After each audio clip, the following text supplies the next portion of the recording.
everybody? Thank you for joining me on another episode of Beat the Odds. I've been off for last week, so I haven't had the chance to discuss much with you guys. What has happened? Well, the Dodgers won the World Series. About time. The first one since 1988. That was a great series between them and the Tampa Bay Rays. Kind of unfortunate how it ended with the whole Justin Turner thing, him getting COVID, and them not knowing about his positive test until they pulled him out in the 8th inning, and then he happened to return back into the game to celebrate with his teams and even kissed his wife on national television. So that was just not a good look for baseball. Baseball is a sport that's trying to advance, trying to, get this viewership that they very much need, and that's just going to hurt them. There's a lot of people who were upset about what happened, and rightfully so, but that is not what I'm here to discuss about today. We are going to do NFL power rankings for Week 8 coming up. What a great season it's been so far. A lot of teams are moving up and down in the rankings, but there is still that number one team up there, and it will continue to be there, so find out who that is. I am going to start by discussing the 5th team in my ranking today. I only want to do 1 through 5 so you guys kind of have an idea of who are my top dogs. I do have a full list, so if you ever want to see who is up there, just feel free to contact us at our Twitter at BeatTheOdds365 or just contact me directly. So without further ado, let's go ahead and break down some NFL power rankings. So coming in at number 5, we do have the Tampa Bay Buccaneers, who are 5-2 so far in the season. They were victorious in their last game versus the Las Vegas Raiders, winning that ball game 45-20. How impressive was the whole team in that game, shutting down a heavy power offense like the Raiders, but also on the offensive end, what a great performance it was by Tom Brady, throwing for 4 touchdowns and also rushing for 1. Not a lot of quarterbacks do that, and for him to do that at the age of 43, that is very, very impressive, because I don't think he was even doing that in his 20s.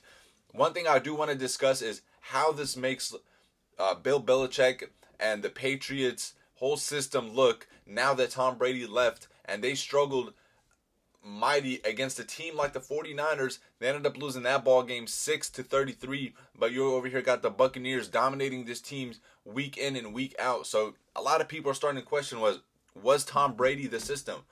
Was it Bill Belichick's system? What is going on? Why are they starting to lose ever since Brady left? But the short answer to me personally is they both worked really well together. It doesn't have to be one or the other. A lot of people are splitting them up, but I think they both put their great minds together, and they were able to build that great dynasty that lasted for over 20 years. So, you can't look at the past and say, oh, without Brady, Belichick wouldn't have been this, or Belichick wouldn't have been this without, it just doesn't work like that. And I think that if Brady continues to dominate this season and he happens to win the Super Bowl, then maybe we can go into that discussion. But as of right now, it's still early. We can't talk about that. Maybe Brady plays another year and wins another Super Bowl. We'll see how that goes. So, Bucks are on my number 5 on the list. Next, they do have New Orleans Saints, and we know how fun those games are between him and Drew Brees. So, unfortunately, we don't have Michael Thomas in that game, dealing with some more injuries.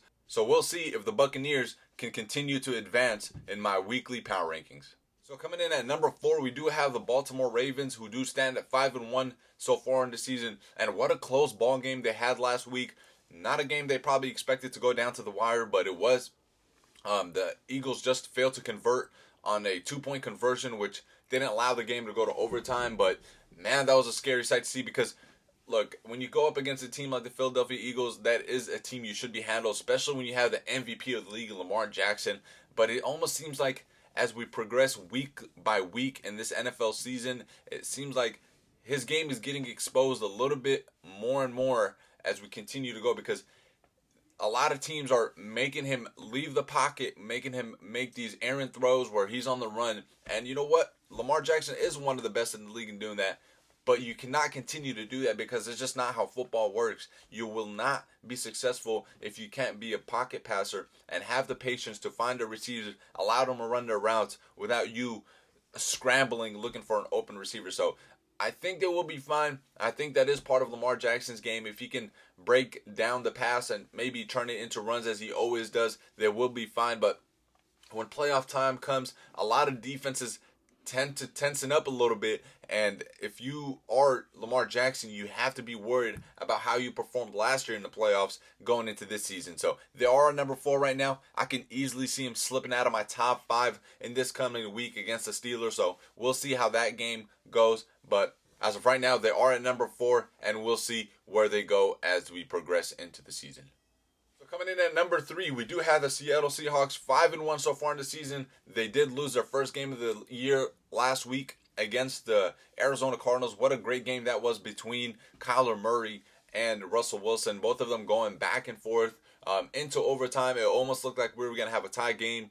We got missed field goals, failed fourth downs. Just a great game all around. We know what we're going to expect from the Seahawks when they step onto the field. We know how every game always comes down to the last possession.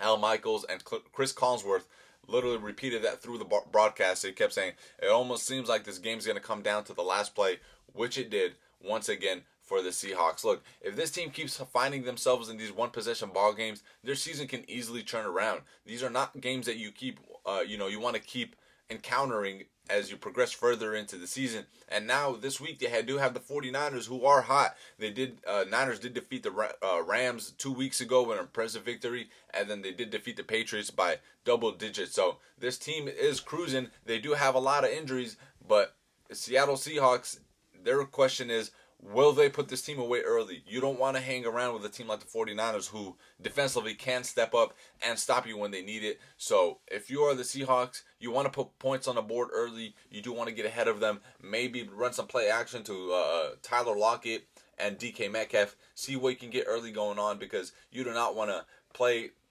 this back and forth team with a team like the 49ers, who are in a must-win situation if you look at their schedule coming up, which is a very difficult one. So Seattle is at number 3. I could see them either going up or going down. We'll see how this goes. So without further ado, let's go ahead and move on to number 2 in our power rankings. All right, so I got a lot of criticism last time I did my power rankings. I did leave out the Pittsburgh Steelers, but I did have my reasons. I did say that last year they did fail to make the playoffs. I know this is a completely new season, but you know what? When a team wants to make their case for a top power rank, you kind of have to prove yourself. So have the Steelers done that? Of course they have. They are the only undefeated team left in the season. They are 6-0. What an impressive start for them. Ben Roethlisberger looks like the same Ben Roethlisberger we've been watching for the last 15 years. I mean, this guy looks phenomenal. Him and Mike Tomlin, what a great duo that was. I think by far one of the more underrated duos we have in the league. Kind of like a Belichick and Brady type thing. I mean, they do have 2 Super Bowls. You got to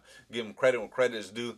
Defense, once again, for the Steelers, up there in the NFL, allowing under 17 points a game. That is very impressive considering how high powered offensive league has been. They do score over 30 points a game themselves, but the main thing for them is guys stepping up to the plate. Like we got Chase Claypool. Obviously, everybody knows him about his 4 touchdown performance a couple weeks ago. He looks like a veteran receiver out there, and Ben Roethlisberger is making his name heard. So I am very excited to see where the Steelers team goes. They do come up against the Baltimore Ravens this week, and we know this is a divisional game, so this game can either put them 3 spots down or it can move them up to number 1. We'll see how that game goes. I'm very excited for the season we have in store for the Steelers. So without further ado, let's go ahead and move on to number 1 in our list. I'm sure a lot of people are not surprised to see Chiefs on my number 1. They are 6-1 so far in the season. They did defeat the Denver Broncos 43-16 in their last game. What an impressive victory that was, both on offense and defense. This week, I don't expect anything but the same. They do go up against the New York Jets. I expect a complete blowout. Vegas has the spread right now at 19.5. So if you can get that number, I think it is worth it, honestly. A 3 touchdown score, that is nothing to a team like the Chiefs, who look like they can score anytime they need to. It almost seems like whenever they face adversity, they come back and answer all their criticism. Now, is their defense top tier like some of these other teams that I've been naming in the last couple spots? No, but their offense by far is the best in the league, and I think it more than makes up for the lack of defense. So, could I see them falling down later on in the season, maybe to a number 2 or 3 spot? It really depends. Until they start facing teams like the teams I've been naming, like the Steelers or Ravens, who do have the top tier defenses in the league, then we can maybe start discussing moving them down a little bit if they struggle. But for the most part, I think they're going to continue doing what they're doing as the season progresses. Patrick Mahomes looks like an MVP front runner right now between him and Russell Wilson, so we'll see how that goes. But that is going to do it for my power rankings. Chiefs at number 1. Thank you guys for watching. NFL Sunday tomorrow. It's going to be a great day. Great games all around. There is some UFC today. I am going to try to post this video before NFL Sunday so you guys have an idea of how I feel about these teams. Thank you guys for watching. Don't forget to like and subscribe.